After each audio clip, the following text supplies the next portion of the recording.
Dès le départ, en tout cas, j'ai eu chaud. Bon, je sais au moment de la création, beaucoup de gens m'ont interpellée en me disant « Suzanne, c'est trop osé. Association des femmes divorcées. Tu ne sais pas que le mot divorcé est un tabou au Burkina pour que tu puisses oser mettre ça dans la dénomination de ton association. » Je lui ai répondu, ça a été fait exprès. Et voilà. Compte tenu du fait qu'il y a eu ce mot, effectivement, vous voyez, je suis sûre que c'est ce mot divorcé même qui vous a fait venir.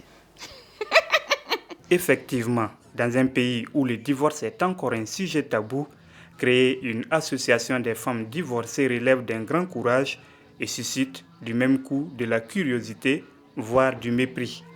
Mais pour le bien-être des femmes et leurs droits, aucun sacrifice n'est trop grand pour Suzanne Ilboudo. Nous, femmes divorcées, nous avons eu l'idée de créer la structure pour aider les gens. Imaginez les conditions dans lesquelles je vis. C'est parce que je sais quoi faire de mes mains. Et celles qu'on rejette dans la rue, à l'improviste, ou bien qui n'avaient rien même pour subvenir à leurs propres besoins, ou bien à celui des enfants, que deviennent ces femmes. C'est eu égard à cette souffrance-là qu'on a eu l'idée d'asseoir l'association pour aider les autres qui sont dans ces difficultés-là.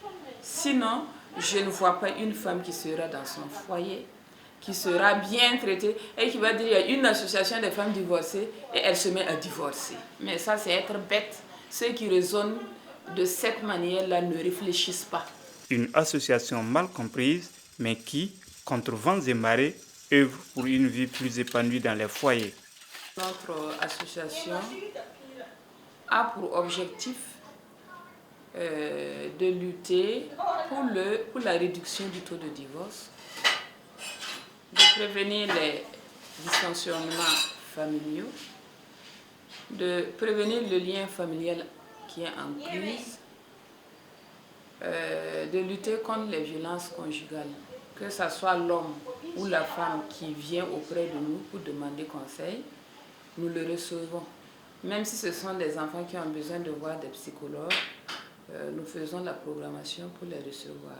Il y a d'aucuns qui pensent que nous, on incite les femmes à divorcer. C'est faux.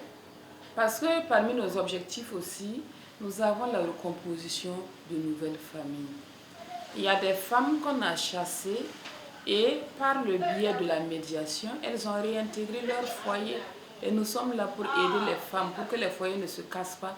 Et parmi les femmes divorcées, il y a d'autres qui ont déjà eu la chance de se remarier. Mon adjointe, par exemple, elle était divorcée. Elle s'est mariée il y a à peine 2 ans. La trésorière, elle aussi, elle est principale, elle aussi, elle a eu un mari, etc. Les femmes en situation de divorce vivent des conditions précaires. Considérées comme responsables des divorces, on leur colle aussi des étiquettes peu glorieuses. Vous savez bien que dans notre société, une femme qui ne vit pas avec un homme est systématiquement marginalisée, est mal vue par la société et s'intègre difficilement. Et il y a certaines responsabilités même qu'on ne veut pas confier à une femme qui n'a pas de mari.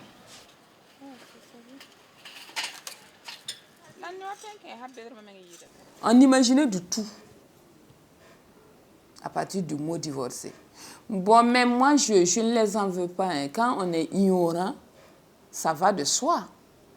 Mais ceux qui s'y connaissent ne diront pas que, compte tenu que je dirige une association de femmes divorcées, je suis une prostituée.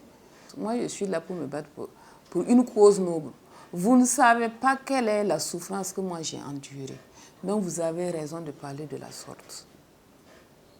Chacun a sa propre expérience. Ce que l'autre a vécu, l'autre ne peut pas apprécier et puis juger. Donc, ne jugez pas les autres.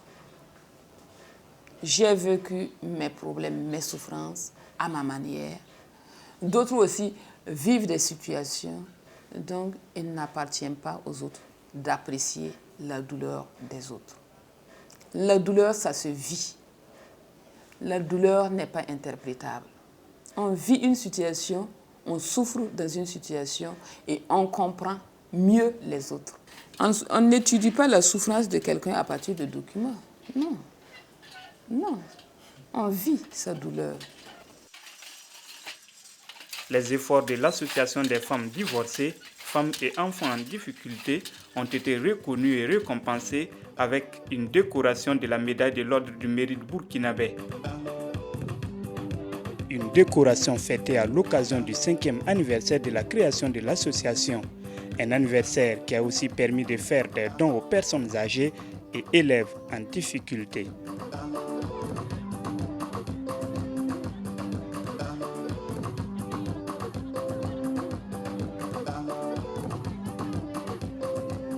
Si certains membres de l'association ont pu trouver de nouveaux conjoints, la coordonnatrice reste également optimiste.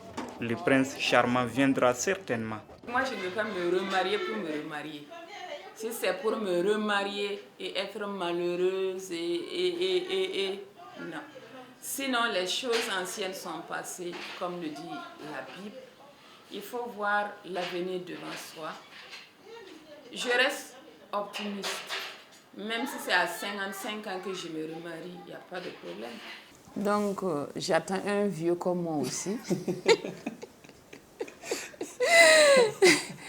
Pas de jeunes, quoi. Non. Je ne veux pas de jeunes. Et pourquoi? Les jeunes ne sont pas sérieux. Moi, par exemple, j'ai 47 ans. En août, j'aurai 48 ans. Si je m'amuse, par exemple, à prendre un jeune de, je ne sais pas moi, 30 ou 35 ans, mais il va me laisser dedans et puis courir derrière les petites filles. Et encore, ça va amener d'autres problèmes. Mais si je prends un UNAP comme moi, plus de la cinquantaine, lui aussi, il a vu dans sa vie. Moi aussi, j'ai vu dans ma vie. Je me dis que ça sera une deuxième chance qui sera quand même intéressante. Mais imaginez si je prends un jeune de 30 ans. Hein? Moi, je sais par exemple que je ne peux pas porter une mini-jupe. Je sais que je ne peux pas porter un décolleté, laisser mes seins dehors. Et d'ici là, on va le mystifier avec les seins au dehors, avec les jipettes, avec quoi. Vous voyez, ça risque de ne pas marcher. Donc, laissons les jeunes aux jeunes et les vieux aux vieilles. Je préfère ça.